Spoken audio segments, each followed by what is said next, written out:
బంగ్లాదేశ్లో విద్యార్థి నేత హాదీ హత్య కేసులో ఆరోపణలు ఎదుర్కొంటున్న ఫైసల్ కరీం కీలక విషయాన్ని వెల్లడించారు. హాదీ హత్య కేసులో తనకు ఎలాంటి సంబంధం లేదని ఓ వీడియో విడుదల చేశాడు.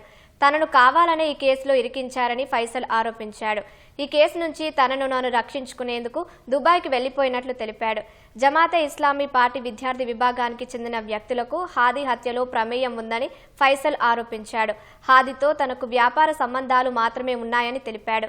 ప్రభుత్వ కాంట్రాక్టులు దక్కించుకోవడం కోసం హాదీ రాజకీయ కార్యకలాపాలకు తాను విరాళాలు ఇచ్చినట్లు పేర్కొన్నాడు.